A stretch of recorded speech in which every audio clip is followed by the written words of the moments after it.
Welcome back to Ready Nerd Go. My name's Alex. His name's Anko. Hello, hello. And today we are talking about Anko's favorite tabletop RPG systems. If you weren't aware, if this is your first time listening to us, we are Graphic Policy's tabletop RPG board game, tabletop RPG more than board game show where we try to talk about getting into tabletop RPGs, how to go about creating characters, that sort of thing that we've touched on over the last 5 episodes. As we said, this episode, because I know almost nothing about RPG games beyond the three that Anko has made me play, I have no real context for the differences between them. So that's what we're going to talk about today.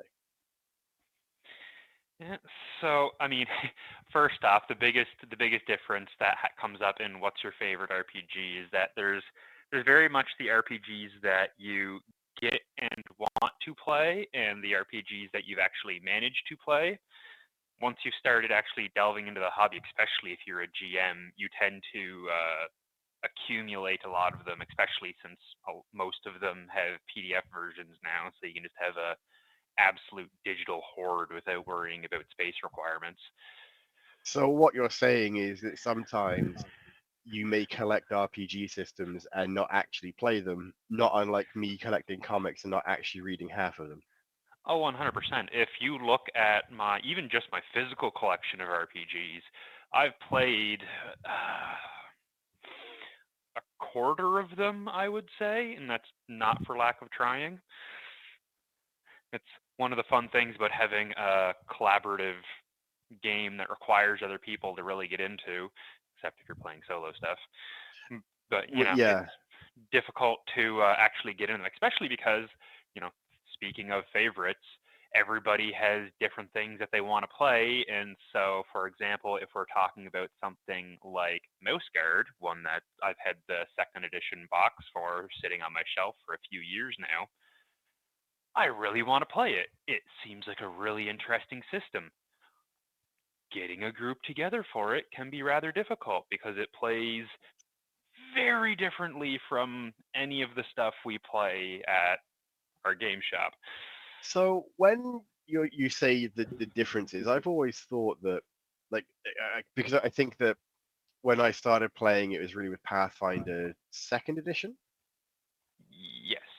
and then we started playing the Alien Colonial Marines, and I kept trying to roll for initiative with a D20 in Alien, and you don't need that. And it No. has taken me numerous sessions to realize I don't need to use my D20. Yeah, that's And something that, probably should have been explained clearer to you, but I think it was explained. It's just I used a D20 at some point, and I can't remember what I used it for. So it just in my mind, oh, I just use this. yeah. It Oh yeah, it didn't occur to me that it's a.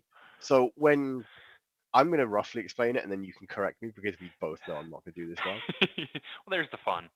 right? When you're playing Pathfinder, and I assume to a certain extent D&D, Mm, you will roll for initiative with a D20, and the higher the number, the more likely you are to go first or succeed, depending on what you're trying to do. It yeah. can lead to some hilarious moments where some idiot somehow gets three high numbers in a row, and the final boss that we were fighting goes down remarkably quickly because the fucking murder hobo goblin is on fire. Whereas in Alien, it's a case of you roll a set number of d6s plus more depending on stress level, which I know you'll get to in a second, Yep. and it's a binary case of, did you roll a 6? Yes, you succeeded. Did you roll a 1? Yes, well then that's a either a critical failure or not, depending on which dice you rolled it on. Yes, yeah. It's to elaborate on that one a little. I With say, the please do. yeah, with the aliens, it's a D6 pool system. So you roll a whole bunch of different D6. It's usually better to have two different colors of them because you have your normal die, which are your character's abilities, and then you have the stress die, which is stuff that builds up as the game progresses. It's a really neat system. I'd love to drag and drop it into some of the other ones that I play. But how it works is that, as Alex alluded to, when you roll a 6, that's a success. The more sixes you have, you can either deal more damage or do cool tricks or embellish extra stuff in the game depending on the number of d6s you roll. But the downside of that is with the stress die, if you roll a 1 on any of the stress die, your character essentially has a bit of a mental break. And then depending on how much stress they've accumulated, it could be anything from, dropping your gun, running in fear. I think like the worst result is literally you just drop dead from stress. Like it's I still haven't had that happen yet. although we've been that's one of the fun things about just the way that we play, where we all just kind of go, ooh, this system looks fun, and then learn it as we go, is that we Yep. frequently discover little rules that are like, oh wait, we haven't been doing this. Perfect example is in the Marines one. We discovered only like 7 sessions in, I think, that if you roll 10 or higher on your stress check, then the action that you were attempting fails no matter what. We Didn't did know that. not know that. We were just having it succeed as long as there was sixes, and then the stress effect happens afterwards, which made stress as a mechanic a lot less scary, honestly, because building up higher numbers meant, yeah, your character might scream a bit, but he's more effective. But with that 10 over rules, like, oh, if it accumulates too much, he's functionally incapable of working, and that's one of the favorite things. Like, I'm not a huge fan of the Aliens game, just because it's not really my thing. Like, it's the concept is all right. I'm not a big mega fan of the Alien franchise or anything, so it's just kind of okay, sure. But the way the dice in that game reinforce the fiction is really cool, because those stress die really give you that feel of, the Alien movie, where when you start off, everybody's just relaxed and moving around, and then as the tension mounts, your stress builds up, and people both start being wildly competent and wildly incompetent, and it It, measures out that feel really well. yeah, honestly, I think we're in the same boat when it comes to the nature of the Alien game. It's not that I don't I'm enjoying the game. I just, much to I'm sure some of the guys' chagrin, couldn't give two shits about the Alien universe itself. Yeah, no, there's I, definitely been some long-winded diatribes on details yeah, that I honestly don't care about. and and the amount of times they're going off, I'm like, at what point is it appropriate for me to say, I don't care, I just asked if I could go through a door? Yeah, that is one of the downsides of playing a game in an established fiction, is that you have, especially if you have people who are really large fans of it, because if you're all really big fans of it, great, you can dig right into the nitty-gritty details of whatever fictional world you're playing in. But if you have some people that don't really care about the world and are just there to, play the game and enjoy the story at the table, it can bog you down a bit. So I'm actually going to delve into that a bit more, playing the game in the established fiction, because I know that you've played Cthulhu, Yep. you've played Lord of the Rings, Witcher, Alien, case in point. When it comes to those settings, I'm going to go out on a limb and assume that you have some that are more preferable to you than others. How Oh much yeah. does how much does the system you're playing in influence the game itself? Because you said that, well, we both said we don't really care about the alien setting, but the system is pretty cool. So, Well, it's it's something that's come up in the conversation about RPGs for a while. Is you constantly, you would, not so much anymore, but for a while you would constantly hear the maxim of, system doesn't matter. It's all about, how you interact with other people at the table and like how people work together, which is true to an extent, but the system definitely influences how you play.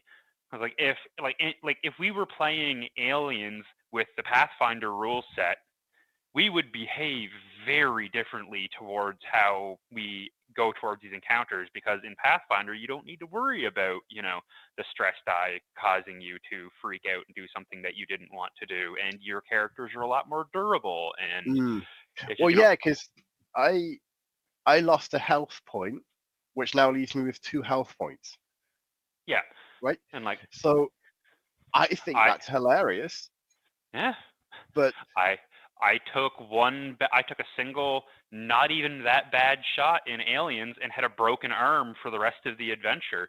In Pathfinder, I can take in heck I played a Pathfinder 2 game yesterday where my character got, a giant chunk bitten out of his shoulder by a zombie in a fight, lost like 3/4 of his hit points, and then after the fight, it was like, all right, first aid check, back to full, continue on. It's a yeah, very different feel. it, I find that Pathfinder, and I'm sure to the similar extent, D&D, it's more about making you feel like a badass adventurer as opposed to playing in the setting itself. I've Yeah. always felt that and I'm using these two interchangeably because this is just what I understand. So correct me when I go wrong. But with Pathfinder and D&D, it's a I don't want to say a generic fantasy setting, but it seems to be a generic fantasy setting for the most part. Well, we could do an entire podcast just on the history of D&D and Pathfinder. But to quick sum up, the major reason for us, especially, that D&D feels like generic fantasy is because D&D, for most of North American culture, kind of established the baseline of what generic fantasy was past Tolkien. Mm. Because like, all of, like, because everybody says, oh, D&D, it's just like Lord of the Rings, when if you actually sit them down and look at them next to each other, they're very different fantasies. Oh, Like, very much so. It in theory, you're like, oh, it's basically the same. Yeah, yeah. It's like saying it's basically the same, like how football are the same. Sorry, how American football and real football are the same. that's exactly the example I was going to use. But yeah, no, because yeah, oh, they both have like elves and orcs and dwarves and humans and hobbits. Which, fun fact, in very early D&D, they were called hobbits, but they had to change the name to halflings to avoid, the I did Tolkien wonder estate going about after that. them. Yeah, I did wonder about that because they're basic halflings are basically the Hobbit, but Yeah, oh, you 100%. yeah, it's just a name change. Yeah. And that's also why, you have the Balor instead of the Balrog, and a lot of things in D&D are, I mean, actually, most of, especially early D&D, was the creators going, oh, hey, here's this random thing that I like or thing that I have. I'm going to put it into the game world, and that's why the early D&D was significantly more gonzo. Because, like, do you know? Actually, great example. Do you know what the rust monster is? No. It's this like weird like insectoid thing that has like these long feelers on its face that like rusts metal and stuff whenever it touches it. Terrifying for like heavy armored characters when you run into them. That thing came about because way back in early D&D, somebody found, I think it was like I want to say it was like a cereal box toy or something, of this like weird little monster with these long feelers on its face, and like, hey, I'm going to use this at the table, and it's going to be this, and they just made up what the monster was based entirely on this tiny little toy that they just happened to have, and that's a lot That's of actually kind of D&D comes from fantastic. things like that. Yeah, like It, well, I remember one of my first exposures to D&D beyond the 4 or 5 sessions I played before. I don't know if you heard that, but Walter's deciding to try and get in on the show. Walter is his cat, to be clear. Yes, he is. He also has a very little voice. So anyway, one of my first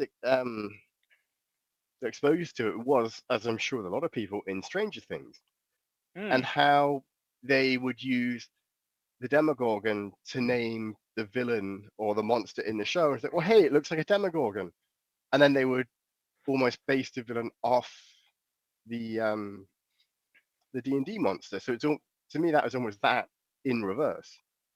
Yeah, Stranger Things is actually a really interesting case study there, because you will hear arguments back and forth as to whether, the explosion in D&D's the modern explosion in D&D's popularity was because of Stranger Things, or whether Stranger Things used it because of its exploding popularity.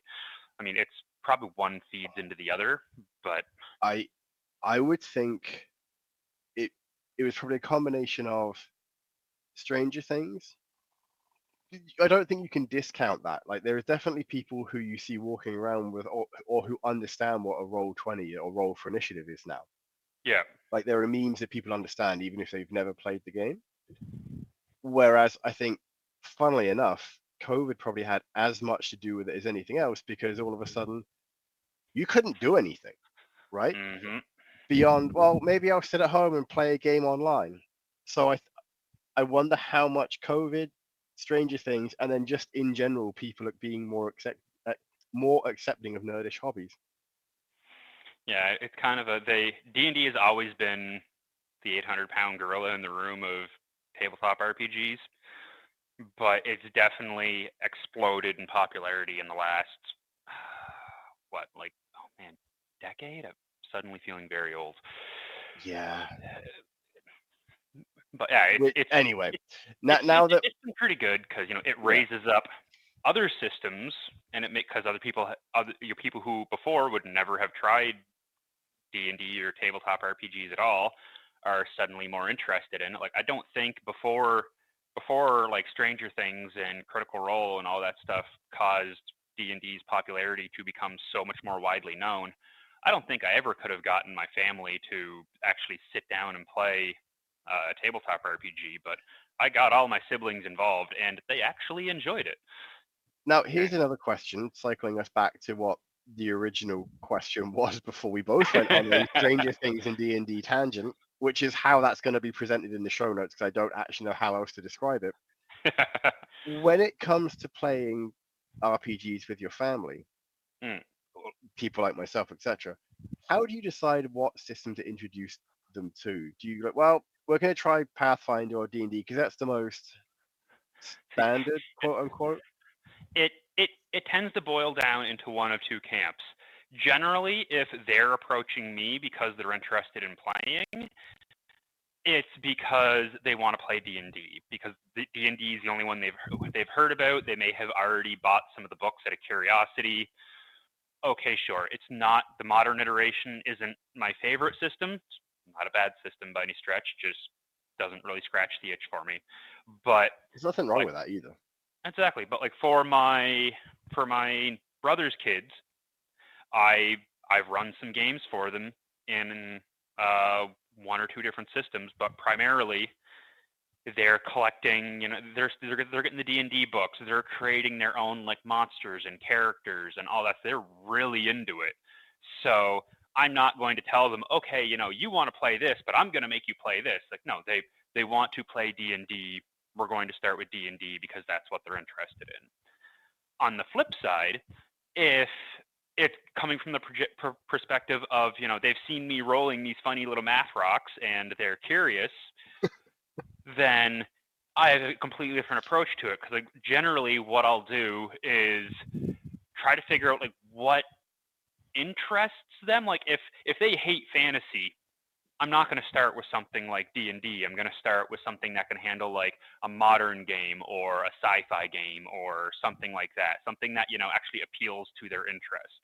Although there's definitely been cases where people have gone, oh, I wouldn't like that at all. And they try it and they're over the moon about it. But generally speaking, I try to go for something that is relatively light on rules, just because nobody really wants to be given homework to play a game. It's a lot easier if I can just say, hey, we're gonna play, a fantasy game. Think kind of like Lord of the Rings. What type of character do you want to play? Not. Don't look at the mechanics. Don't need to look at the books or anything. Just What tell me kind the of type of character do you character want to you play? want to play. Well, if you really want to get into the character creation, I'll help you through the character creation. Otherwise, I will make something for you that fits what you want to do, and then at the table, you don't even need to look at your character sheet if you don't want to for the first session or two. Just tell me what you want to do, and I will translate that into the rules for you. Which I think is a great way to get new players interested, because you're not having them rely on knowing everything. Yeah. It makes me think of my wife. So she wouldn't, like, she enjoys games, but anything that's too overwhelming, I think, in part because of the nature of her ADHD, you Mm. have maybe a 3-minute window to explain something to her before she like, yeah, I'm not getting this. and then she'll drift off, which is why games like Ticket to Ride are great for her versus D&D.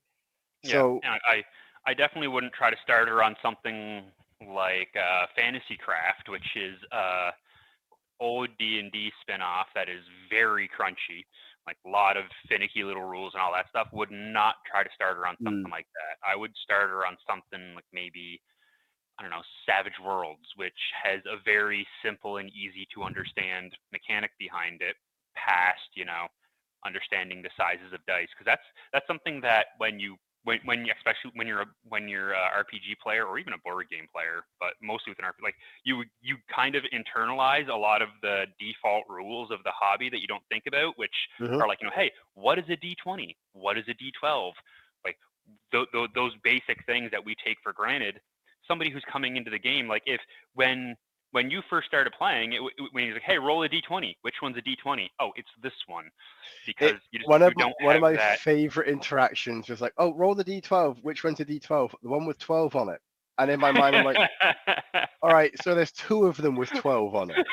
That doesn't help as much as you think it does." Now, it did get a good laugh at the table because it's like, how long does it take to get a tattoo? How long's a piece of string? It really depends. But Exactly. in that moment, I was like, very valid answer. But my d20 has a 12 on it as well. So Exactly. And that's not even getting into the weirder systems like Dungeon Crawl Classics has what is it, D16 and D32 and some other weird ones in there, if memory serves. I haven't actually played it yet. I Somebody's going to correct me remember in the comments. now. Here's something that I wanted to ask you purely because it came up. We were playing a Hmm. game the other day, and someone said, "Oh, roll a d100 or Ooh, something." And yeah. So what the? there's that's actually a really fun one, because that because dice are just ways to stimulate probability, right? Like they're Hmm. just ways to randomize within a certain bounds. D100, there's a lot of games that are like percentile systems. Like Call of Cthulhu is a percentile system. All you use is two 10-sided dice, one that represents the ones column, one that represents the tens column. And that's actually why you'll see a lot of the D10s, they'll actually have 1, 2, 3, 4, 5, 6, 7, 8, 9, 0 on one side, and 0, 0, 10, 20, 30, 40, 50, 60, 70, 80, 90 on the other one, because they're meant to represent a percentile spread. Which it makes sense when you break it down, but when someone says, "Oh, roll a d100," I'm like, "Huh? I don't have one of those. How'd you get one of those?" Now, fun fact, they actually do make D100s.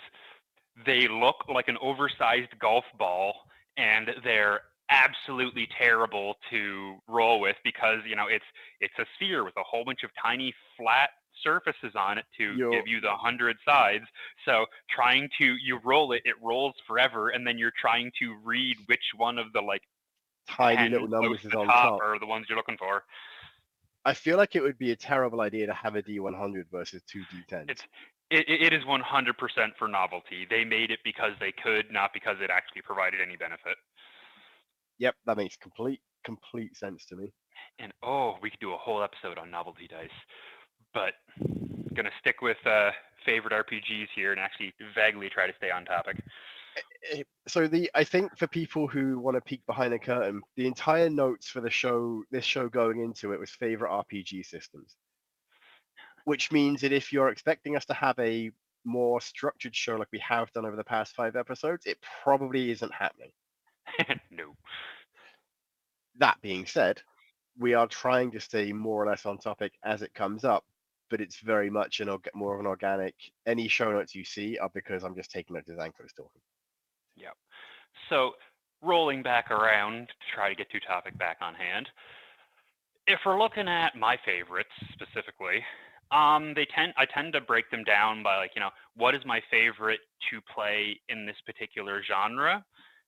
What is my favorite to play, like, because of the mechanical, specifically because of the mechanical quirks it have, and which ones I just really like reading on my shelf, even though the odds of me ever getting to play them are slim to none. I really want to play them at some point. How many books do you have that you buy just to read that you end up using for inspiration in the other games? Well, See, the thing That's is, a loaded question. I realize that. when I buy them, I'm telling myself that I'm going to get to play with them. Like I never buy an RPG specifically to have it sit on the shelf to be read, and that's it.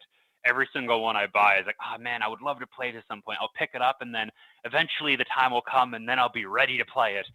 But yeah, no, if we're looking, I mean, heck, at my bookshelf right now, and I've pared down my books a fair bit over the years, just because they're bloody heavy, and when you're moving as much as I used to be, you don't want to keep packing and unpacking them. I understand the sentiment or the statement there. I've moved far less than most people would expect. Um, so I can only imagine having to move RPG books because just restocking them on the shelf when you take the box from one part of the store to the other, you're like, this has got to be at least 20 to 30 pounds worth of hardcover books that you're lifting, which isn't a big deal when you're going 30 feet in a store. But when you're got significantly more than a box worth of books, and then you're like, oh, Oh. I've got to go into and out of the van. Maybe I don't have a van. Who knows?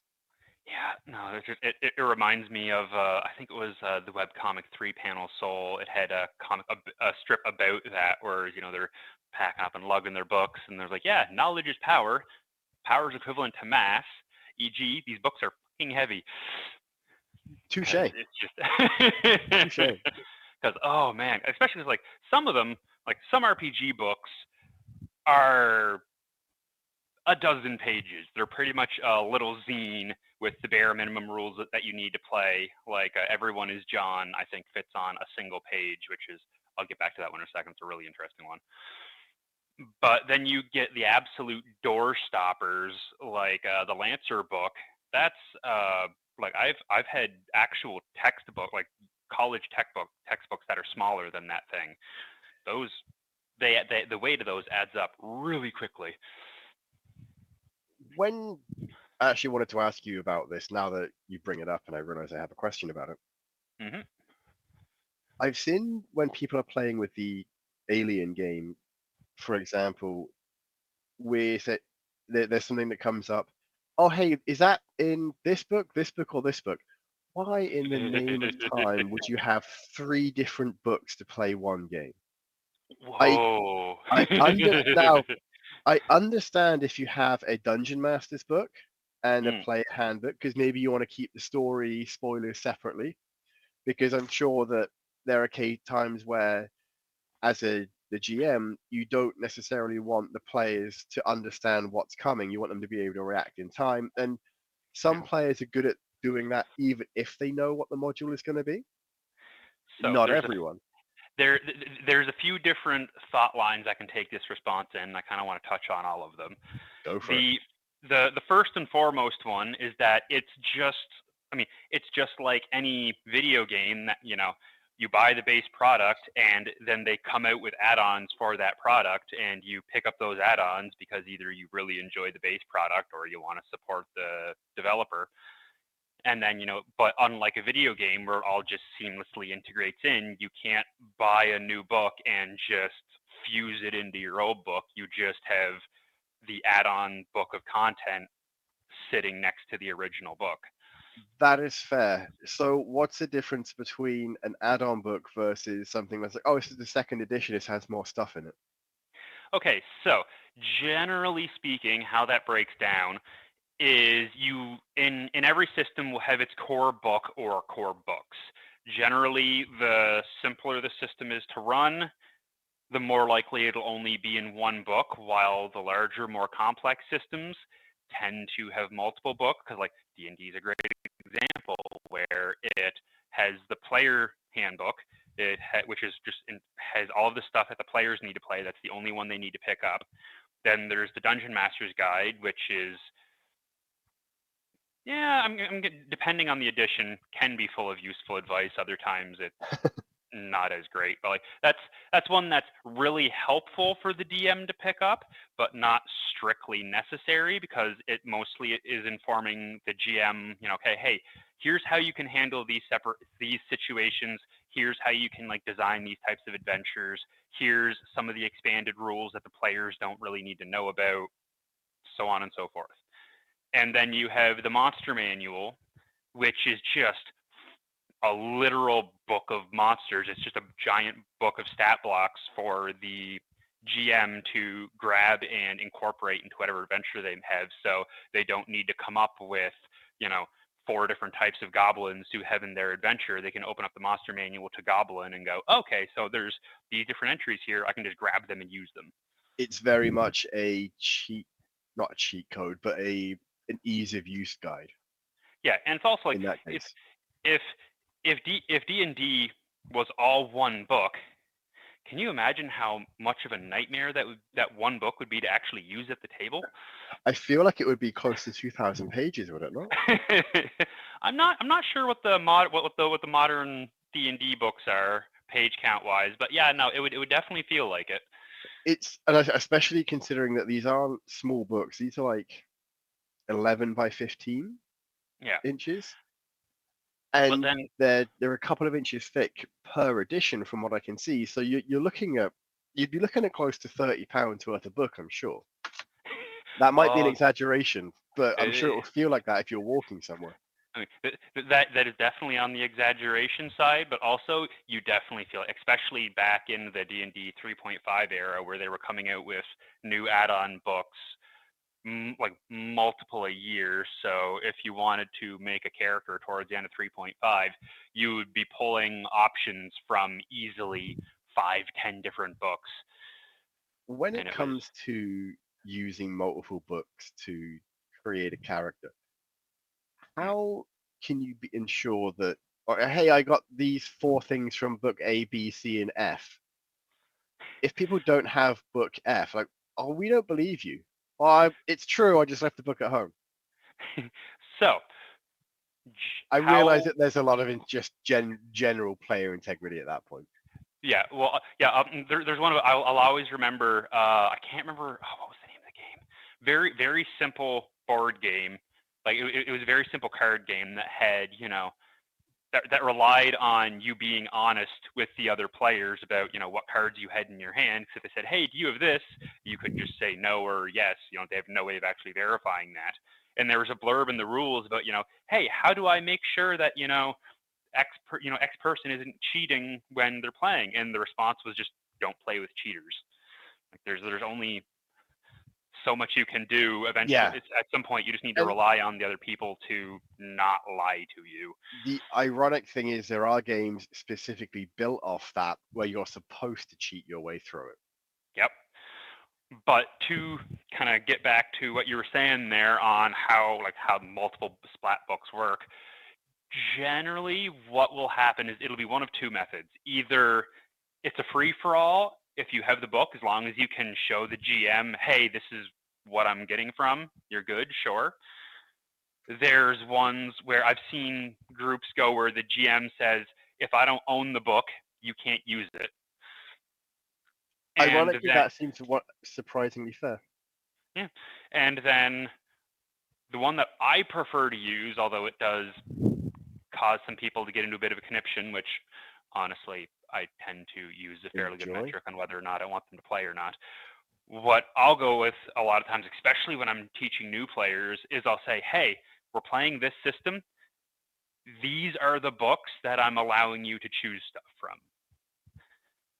We're planning a Shadow the Demon Lord game at Comic Hunter for when when our GM just doesn't want to play, and fair, that happens. So I'm planning this Shadow the Demon Lord game as a fallback for when he's not around. And Shadow the Demon Lord, it's one of my it is in my one of my favorites list. So I'm gonna pull into that in a second. But the way he did, because it's one person who owns and develops 90% of it. He'll occasionally have freelancers come in, but for the most part, the guy who writes it, Rob Schwab, is just, I'm probably not saying his name right, is just a machine when it comes to producing content. He has, I think, 3 of the books that he's written are available in physical form, and all of the others are PDFs. And generally how he does things, and I really like it, is that he'll release a PDF that's only 5 pages, but it'll be covering a very specific thing. Like, he'll have 5 pages of different types of dragons, or 5 pages of different types of oozes, or like, just little things to expand your game on. So as the GM, if I'm going, hey, I want to get more dragon stat box, I don't need to buy a giant monster manual with a whole bunch of things I don't want. I can get this one PDF. It's going to cost me like $4. That makes sense.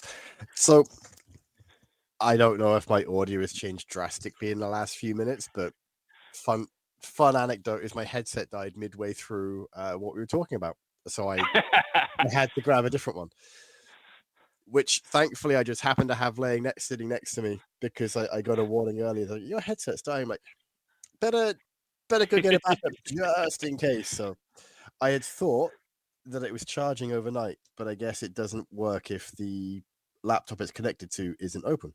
Who knew? So how much of that did you miss then? Everything between having a connection and Rob Schwab. Okay, condensed version, so the people listening at home don't need to hear all of that again. I'm not cutting any of that out, because I think it's hilarious. It's a real life thing. It's one of those moments in the show where we just happen to have a real life thing, and I think it's funny. So that's not getting cut out. Nope. All right, so Too Long Didn't Read version. He released the main core book that's available physically. He releases, like every Monday, he releases a small PDF that's a couple of pages long, covers a very narrow slice of things.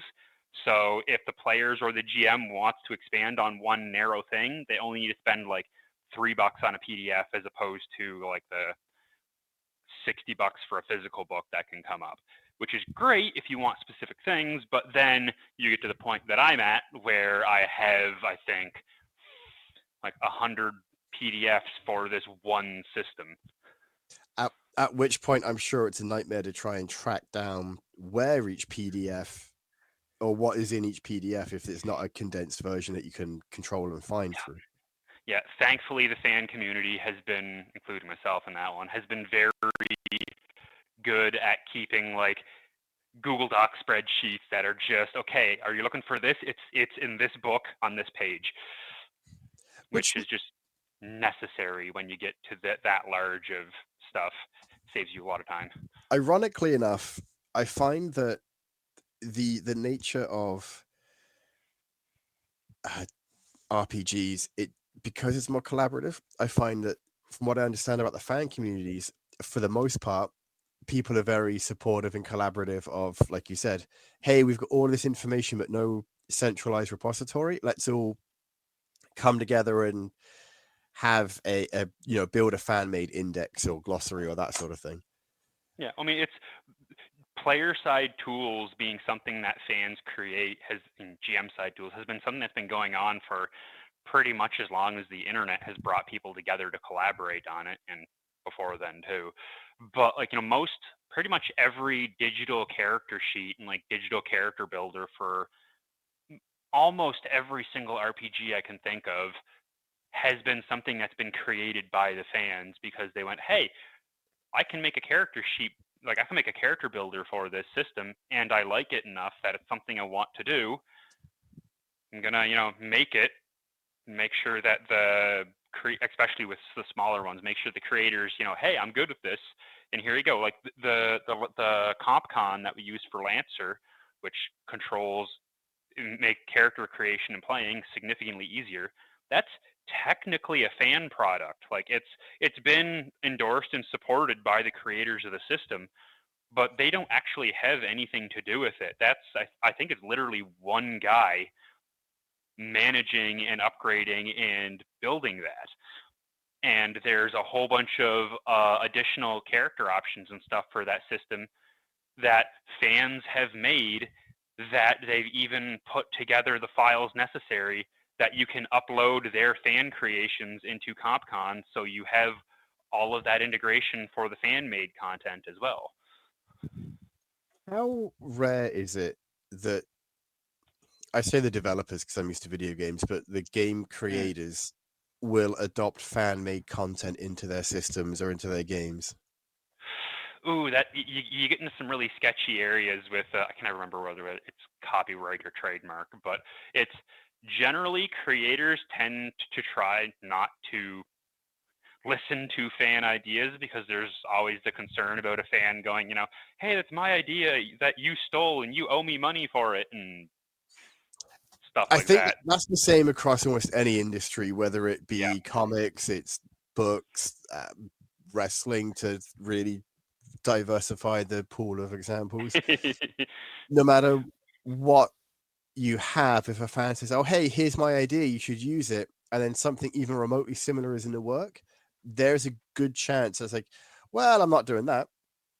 Yeah. I'm Now, sure that's part of the reason, and I'm aware this could be a tangent, that's part of the reason that A Song of Ice and Fire hasn't been finished, or some of the other books that are waiting for a finale. tangents in our podcast? How strange. So, ironically enough, that is something that we'll touch on down the road eventually, is media ideas to inspirations to what we enjoy, that kind of thing. Yeah. It is something we plan on doing, so we're going to try and avoid that subject. However, in this example, it just happened to come up and make sense.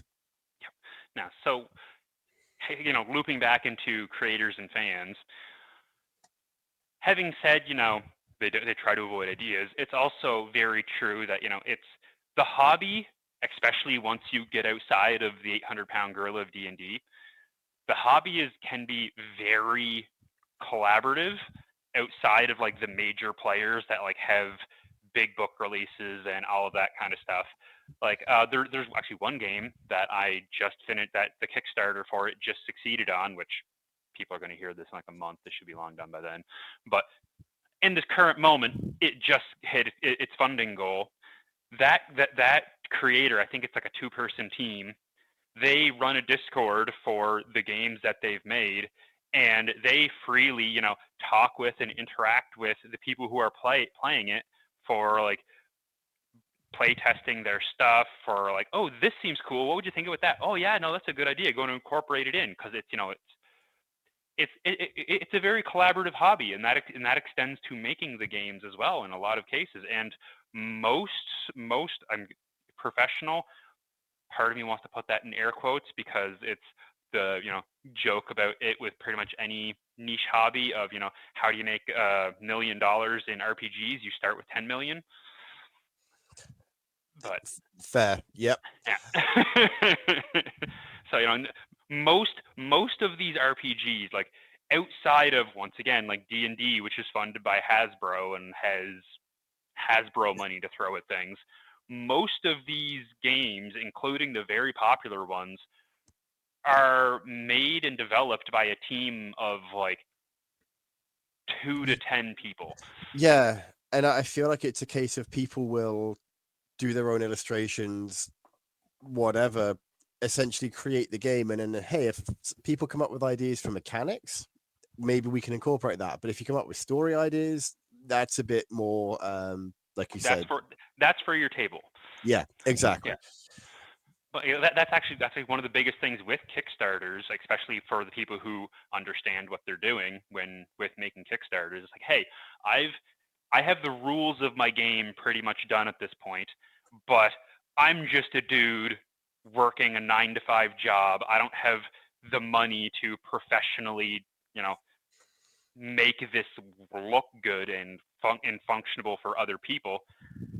I'm going to put up a Kickstarter to fund the print run and hiring artists to make art for the game, and hiring a layout designer for the book, because layout design is one of those things that started off very badly and it has iterated into its own entire skill set, is how to lay out a book.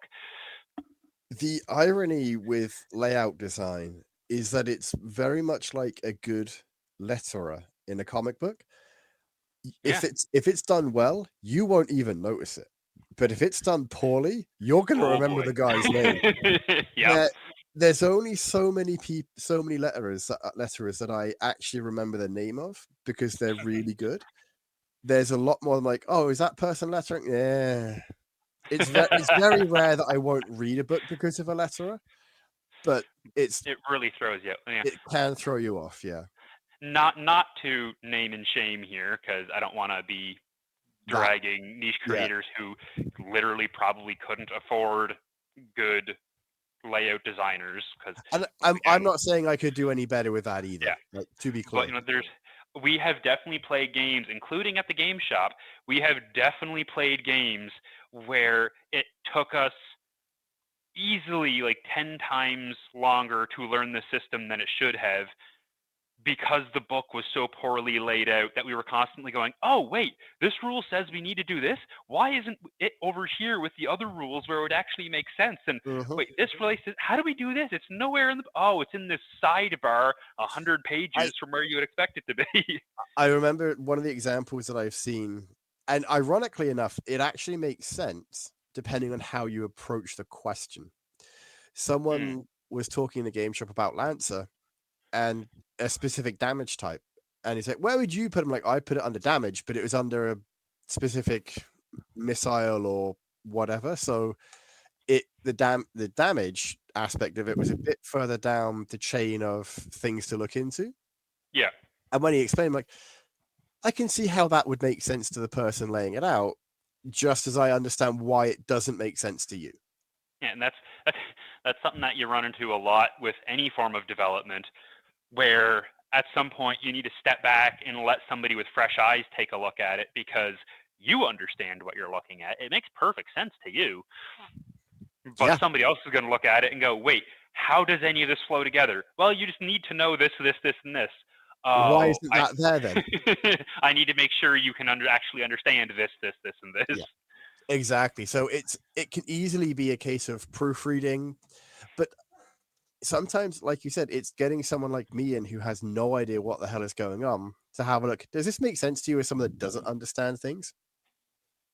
Yeah, and there's another major aspect of layout is I have definitely gone from on the fence to, yeah, I'm going to buy this book entirely because of the presentation of it.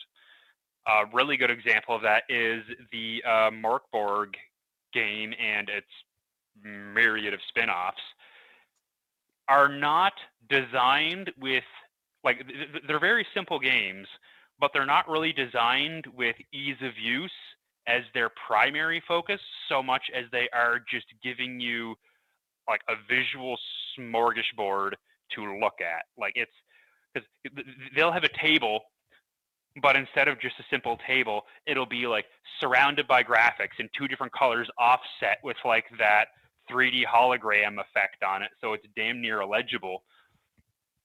But that's the style of what you're getting into, and that's why you bought this game, because it just looks so gorgeous that you can put up with everything being tilted around. And that's very easy to do poorly. Like, a lot of, I haven't looked at White Wolf games in a while, so I don't know how good they're about it now, but for a while there, it was a common complaint with the White Wolf line of games, like, Vampire, Werewolf, Mage, those, where you would have blocks, like entire pages, where the font choice and like color of font used means that you could literally not read parts of it, because it wasn't understandable, which is not good when it's how your character's abilities work. I was about to say, I can almost see that making sense if it's designed to be hard to understand, but if it's a character ability, that doesn't make any sense at all. Yeah, like like fiction blurbs or like aesthetic text and stuff. Yeah, mess with that as much as you want. Yeah, Morkborg is actually a great example for layout design in general, just because it toes that line of usability and sheer visual noise. It walks that tightrope really well, where it's this in a lesser hand, this would have been impossible to parse at all, but they make it work really well. And that could just be me. Somebody else could look at that book and go, what is going on here? Yeah. Which is entirely, again, like, when I say it's entirely subjective, It is, but when it comes to good design, there seems to be more of a universal acceptance of what works and what doesn't work. It's Yeah, when you get to the fine nuance of things that, like, well, that doesn't work for me. Oh, I like the colors. Well, you're wrong. it's kind of the, there's always room for, wiggling, but there's generally things that you just should and shouldn't do. Like, you don't put light gray text on a white background. That's just not user friendly. But No. I if would you, argue you don't want to put use a black background for text for the most part, because I find that can be hard to read too. I mean, as somebody who keeps almost everything they have in dark mode, but So the difference is, and I've come to this realization recently, I also keep almost everything in dark mode. However, when it comes to an actual physical book, it just seems weirdly harder to read if the colors aren't right. Whereas in yeah, dark mode, you've got the screen provides its own lights that you can see from.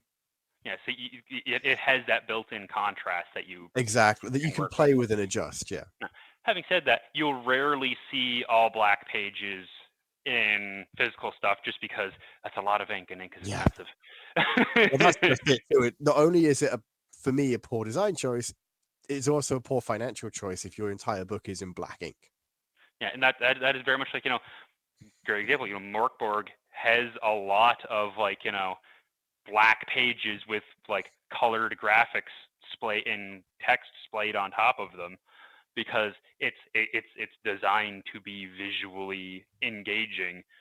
But most RPGs tend to use a fairly standard, white page, 2-column layout, maybe some griblets around the edges, and, strategically placed art pieces. That's the general consensus on what they've settled on. And there was a while there, especially early on, when people were still trying to figure out how it all worked, where you would have, like, just solid paragraph text running all the way across, or you'd have, I saw a couple that were 3-column layouts, which was nonsense. But it's an interesting field. Yeah, I think it's funny when it really comes down to it.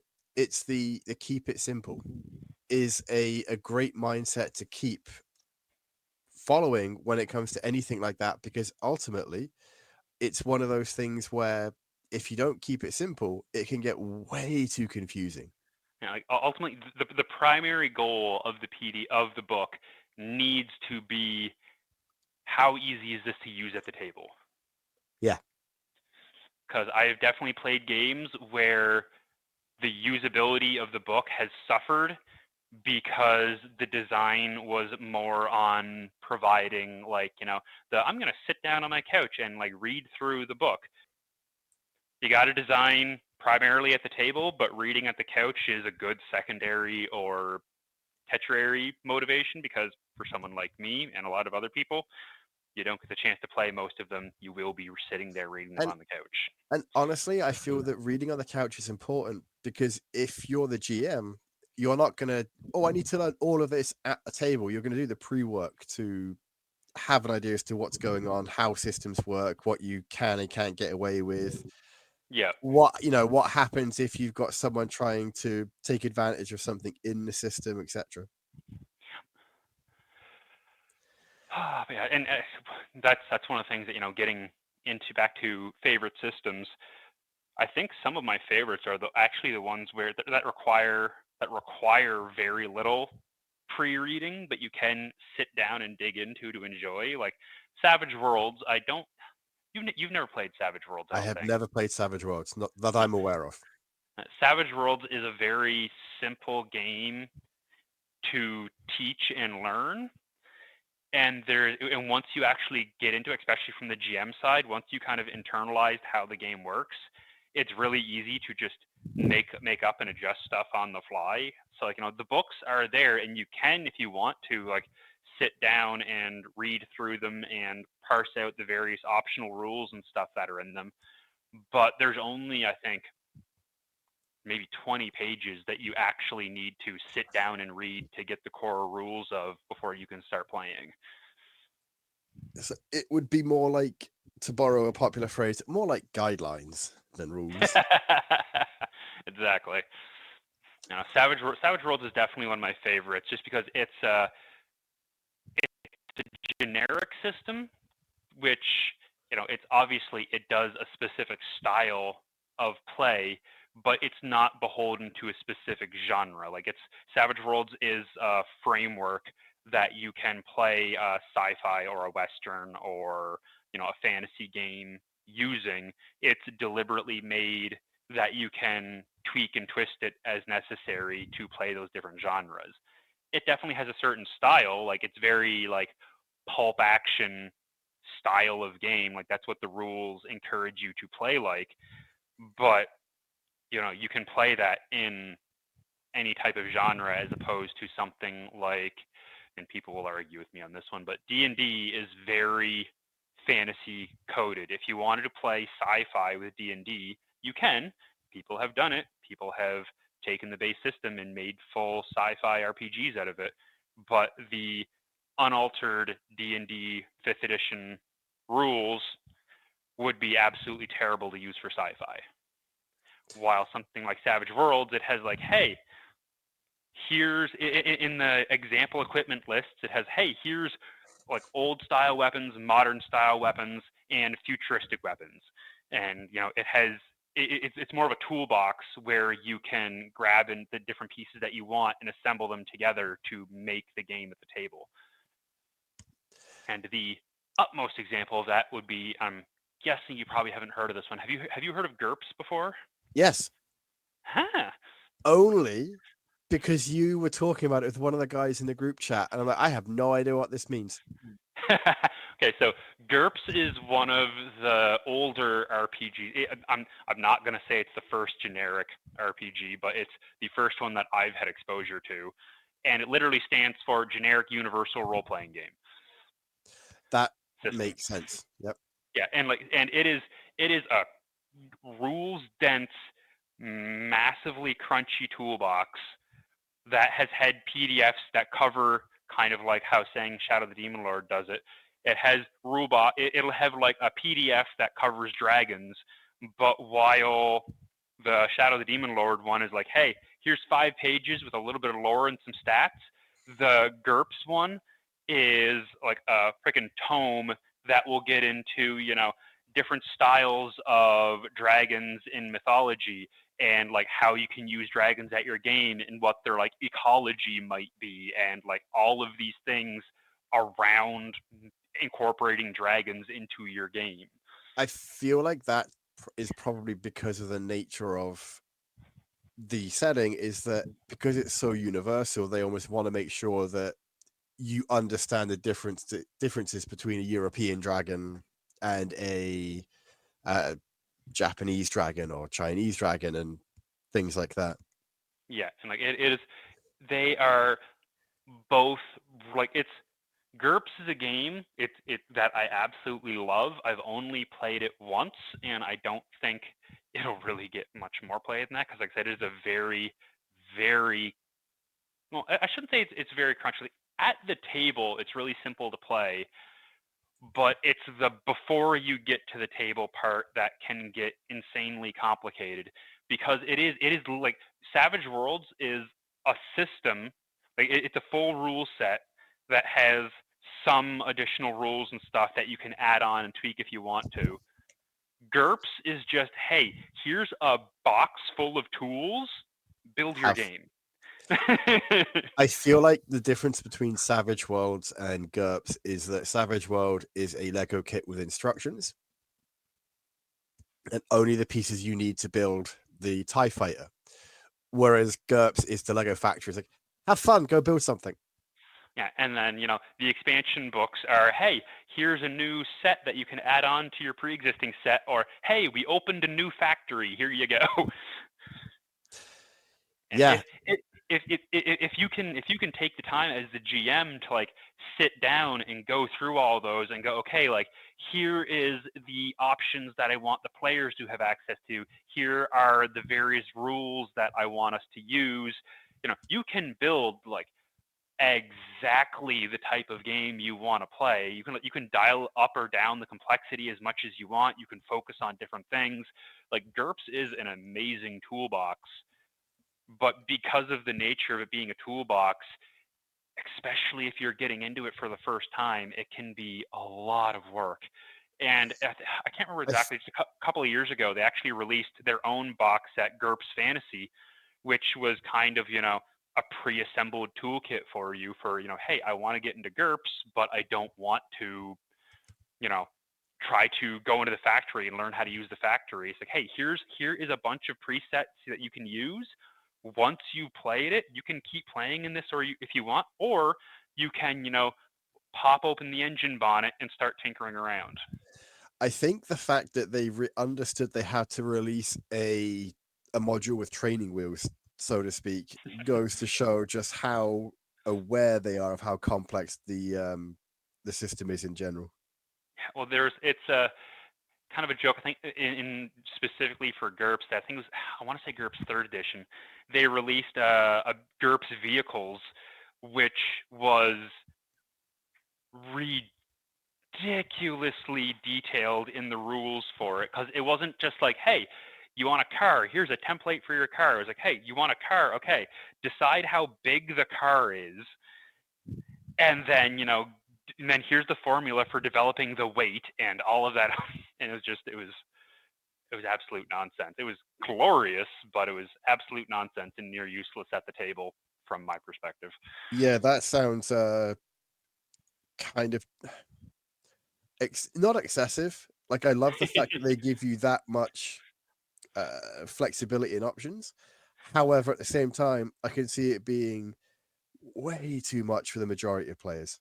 Oh, it is excessive, but it is gloriously excessive. It's kind of like that joke about, GURPS is like the RPG for programmers, Right. because it's ridiculously detailed as much as you want. But then, like, when you get to the actual table, and like once you have your character creation done, you're actually sitting down at the table. The vast majority of the time, if a player wants to do something, it's like, okay, roll 3d6 and try to roll under this number. Yeah, which is easy enough. It's just getting to that point can be overwhelming. Yeah, which is like, if the one game that I ran in the system, and at some point I would like to try again because I am a sucker for it.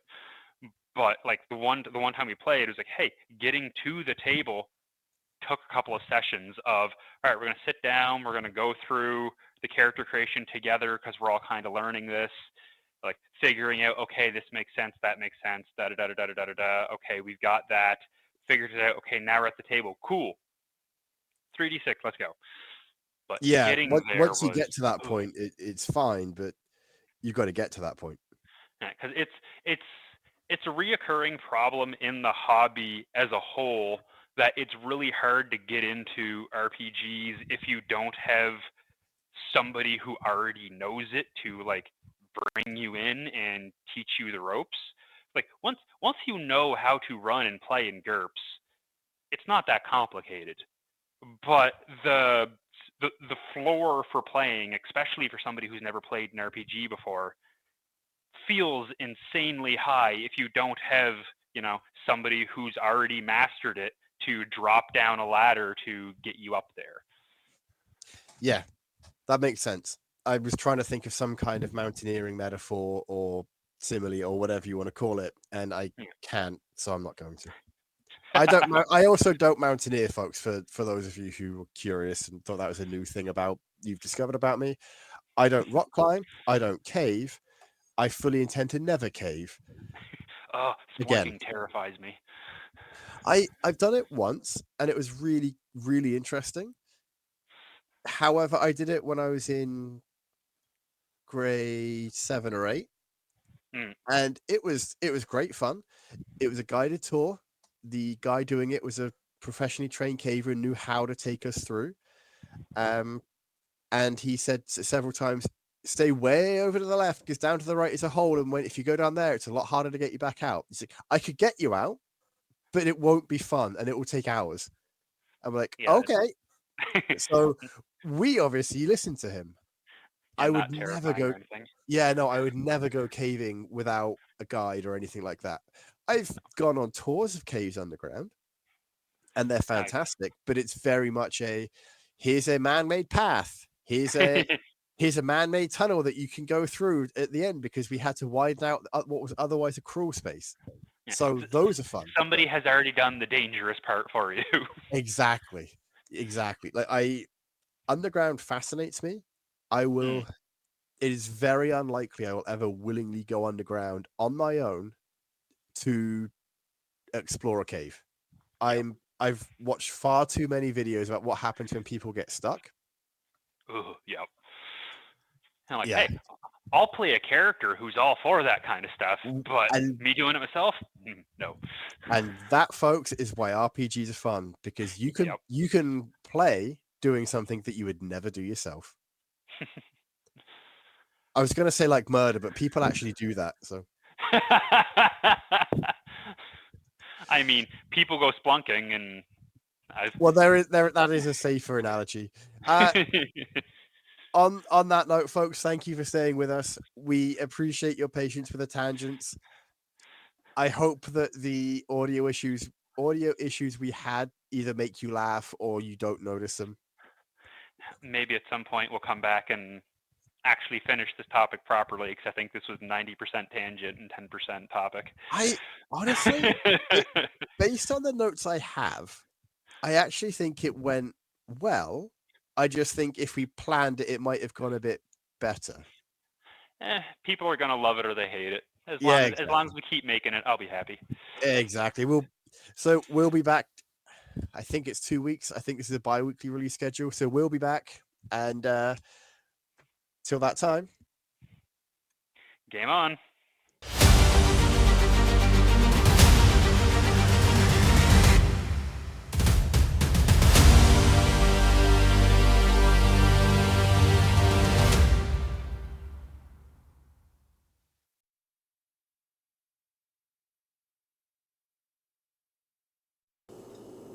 Hey, thanks for watching Board Game Today. We always appreciate your views and your support, but there are so many ways for you to support our site. Not only can you do it right here on video, but you can go and check us out at boardgametoday.com, where we have more news, reviews, interviews, everything you could ever want. But since you're here, if you can always give us a like, subscribe, or share our videos or watch something else. Is always much appreciated, and get your game on.